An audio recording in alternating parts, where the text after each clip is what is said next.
Hello everyone, সবাই কেমন আছো আগে সেটা বলো। জানি টানা 3-4 দিন ধরে বৃষ্টি হওয়াতে কাউরি আর বৃষ্টিটা পছন্দ হচ্ছে না। এখন সবাই হাঁসফাঁস করছে একটু রোদের জন্য। সেম আমরাও। তোমাদের ভিতরে এমন কে কে আছে যে বৃষ্টি খুবই পছন্দ, তার বৃষ্টি দেখতে খুব ভালো লাগে, বৃষ্টিতে ভিজতে তার খুব ভালো লাগে? সেম এরকম আমার বৃষ্টি দেখতে আমার খুব ভালো লাগে, বৃষ্টিতে ভিজতেও আমার খুব ভালো লাগে। কেন জানি না, বৃষ্টি দেখলে আমার খুব ভালো লাগে, যে বৃষ্টিতে বসে বসে আমি বৃষ্টি দেখি, বৃষ্টি পড়া দেখি, আমার খুবই ভালো লাগে। আর সেদিনকে আমাদের বাড়িতে আমার পছন্দের রান্নাবান্না হয়েছিল। আমি ইলিশ মাছ খেতে খুব ভালোবাসি। আমাকে যদি কেউ জিজ্ঞাসা করে যে মাছের ভিতরে তোর কোন মাছটা ভালো লাগে, আমি চোখ বন্ধ করে বলে দেবো আমি ইলিশ মাছ খেতে ভালোবাসি, কারণ আমার ইলিশ মাছ খেতে খুব ভালো লাগে। আর এখন বাড়িতে এই বৃষ্টির দিনে যেটা সব থেকে ভালো লাগে, ইলিশ মাছ দিয়ে বেগুনের ঝোল পাতলা করে আর শাপলা ভাজা। আমার ইলিশ মাছ খেতে খুবই ভালো লাগে, যেটা আমি একটু আগেই বললাম। তার জন্য আমি মাকে বললাম, মা আমাকে একটা ইলিশ মাছ ভাজা দাও। আমার খুবই ভালো লাগে, তা আমার মা একটা দিয়েছে, আমি ওখানে বসে টুকটুক করে ওটাই খাচ্ছিলাম।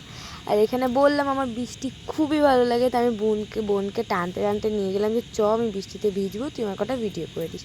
তা যেই ভাবনা সেই কাজ, আমি দৌড়তে ওকে নিয়ে ছাদে চলে গেলাম, আর ওখানে কটা রিলস বা ভিডিও বানিয়ে নিলাম। তারপরে বৃষ্টিটা কমলে আমরা স্নান টান করে বিকেলে খাওয়া দাওয়াটা ডান করে নিয়েছিলাম। তারপরে না, আমাদের বাড়ির পাশে পরের দিনই বিশ্বকর্মা পুজো ছিল। আমাদের বাড়ির পাশে একটা ঠাম্মা আছে, ওদের বাড়ি এরকম সেদিনকে রান্না পুজো হয়, যেটা ম্যাক্সিমাম অনেক বাড়িতেই এটা বিশ্বকর্মা পুজোর দিনকে হয়ে থাকে। তা তাদের বাড়ি গিয়ে আমি তাদের হাতে পাতে কিছু করে দিচ্ছিলাম, কেন সকাল ওরা অনেক রাতে রান্নাটা বসায়, আর ভোরবেলা ওদের আর পরের দিন আর ওদের বাড়িতে আর উনুনটা জ্বালায় না, সামথিং সারাদিন সেই পান্তা ভাত খেয়ে কাটায়। এবার কাজ বাজ করে বাড়ি চলে এসে আমি ঘুমিয়ে পড়েছিলাম, তখন আর ভিডিও করতে ভুলে গেছিলাম। এবার সকালে উঠেই মার হাতে পাতে কাজ করে দিয়েছিলাম, কেন পরের দিনই বিশ্বকর্মা পুজোর দিনই আমার মা মনসা ঠাকুরকে দুধ কলা দেয়। তাই মা হাতে পাতে ওখানে করে দিচ্ছিলাম, ওখানে ঘটে একটু বাস্তব ঠাকুর আঁকিয়ে দিলাম। তারপর মার সাথে আমিও, আমাদের ওখানে একটা জায়গা আছে, আমার মা ওখানে খুব আমার মা ওখানটায় যদিও কিছু মানুষই করে বা কিছু চায়, সে জানি না কেন সেটা পূরণ হয়ে যায়। তা আমার মা এত জায়গা থাকতে আমার মা ঠিক ওখানেই যাবে। আমার মা আর আমি ওখানে গেছিলাম পুজো দিতে। আর এটা না আমাদের বাড়ির পাশে, অনেকটা দূরেও না যে অনেক টাইম লাগবে, এটা আমাদের বাড়ির থেকে 5 মিনিট দূরত্বে। সেখানে আমরা পুজো টুজো দিয়ে আমি আর মা চলে এসেছি বাড়ি এসে আমি একটু বসেছিলাম, ভাল লাগছিলো না। আর আমি এখানে বলছিলাম যে আমি কানের খুলে ফেলেছি, দেখো আমাকে কেমন বোচা বোচা লাগছে। আমি কানেরটা আগের দিনই খুলে দিয়েছি মাকে, যে কানেরটা নোংরা হয়ে গেছে, একটু পরিষ্কার করে দাও। আর একটু আগে বললাম না যে ঠাম্মা বাড়ি রান্না পুজো ছিল, তা সেখানটায় আমরা পুজো টুজো দিয়ে একটু বসে থেকে আমি চলে এসেছিলাম খেতে, কেন সকালে খাওয়া হয়নি।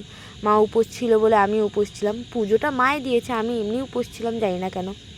এবার ওখানে সবাই আমরা খেতে গেছিলাম, এখানে আমি, বোন, একটা ঠাম্মা, পিসি, ওখানে অনেকে ছিল। আর এখানে রান্না পুজোর এই যতগুলো পদ রান্না করেছিল ওই ঠাম্মাটা রাঁধতে গেছিলো সামথিং 12টার দিকে, আর 3টের দিকে রান্না করে বেরিয়েছে। অনেক কিছু করেছিল, সামথিং 9 রকমের পদ রান্না করেছিল, মতলব পান্তা ভাতের সাথে 9 রকমের ভাজা, অনেক কিছু করেছিল। প্রতি বছরই বিশ্বকর্মা পুজোতে আমরা এই ঠাম্মার বাড়িতে আসবো, এখানে প্রতিবারই আমাদের বলে আসে। আর আমাদেরও খুব একটা আনন্দ লাগে, যে ভালো লাগে সেই দিনটা, যে এমনি দিনে পান্তা ভাত খাবো কেমন লাগে, কিন্তু জানি না সেদিনটা এত কেন ভালো লাগে। সেদিনকে অনেক কিছু করেছিল, আমরা খেয়ে দিয়ে তারপরে বাড়ি চলে এসেছিলাম। বাড়ি আসার পরে আমাদের বাড়ির পেছনে আমার একটা জেঠু বাড়ি আছে, সেই জেঠু বাড়িও পুজো করেছিল, সেখানে আমি আর আমার বোন প্রসাদ আনতে গেছিলাম। তা আমার মা বলছিলো এইমাত্র খেয়ে এসে তাদের প্রসাদ খেতে হচ্ছে, কী করবো, প্রসাদ জিনিস খেতে যাবে। তারপরে বিকেলে বসে গেছিলাম, এখানে আমি আমাদের বাড়ি অনেক আলু ছিল, যেগুলো আলুগুলো নষ্ট হয়ে যাচ্ছে, তাই আমি বলছি দাও, আমি আলুগুলো ছুলে গ্রেটার দিয়ে গ্রেট করে ওগুলো আমি রোদে শুকাতে দেবো। আমি জানি না আমি কী বানাচ্ছি, আমি নিজে থেকে আলুগুলো আমি রোদে শুকাতে দেবো, রোদে শুকিয়ে ওগুলো আমি ভাজা বানাবো, মানে ওই বিয়ে বাড়িতে দেয় না যেরকম, সেরকম টাইপের বানানোর ইচ্ছা ছিল। কিন্তু আমি জানি না কতদূর কী হবে, লাস্টেটা ফেলে দিতে হবে কিনা সেটাও আমি জানি না। এখানে আমি ছাদে রোদে দিয়ে নিচে নামছি, আর আজকে এতটা রোদ দিয়েছে কেন জানি না, আগের দিন সেই পরিমাণে বৃষ্টি, আর পরের দিন বিশ্বকর্মা পুজোর দিনকে এত কেন গরম দিয়েছে আমি জানি না। আর এখানে আমি বাবার জন্য খাবার নিয়ে যাচ্ছিলাম। আর এখানে আমরা রাতে কি করব, টাইম পাস হচ্ছিল না, তো আমাদের বাড়ির সামনে একটা বাড়ি আছে, সেখানেও আমাদের বান্ধবী আছে, 2টো বান্ধবী আছে, ওদের সাথে আমরা কড়ি খেলতে গেছিলাম। আর এখানে কড়ি খেলছিলাম, সবথেকে মজাদার ব্যাপারটা জানো কি, আমি কড়ি খেলতে জানি না, আমাকে এর আগের দিনে এরা আমাকে শিখিয়েছে, আর পরের দিন খেলেই আমি ফার্স্ট। এটা সব থেকে বড় কথা। আর এখানে সব থেকে লাস্ট হচ্ছে আমার বোন। লাস্টে ওর ফেসটাও দেখাবো। আর এখানে আমি খুব খুশি হচ্ছি কেন আমি একদিনে জিতে গেছি। আর আজকের জন্য এই অবধি, টাটা। আর হ্যাঁ, তোমরা কি আমার ডেলি লাইফ ভিডিও দেখতে চাও? তাহলে সেটা আমাকে কমেন্ট করে জানাও, ঠিক আছে? বাবা।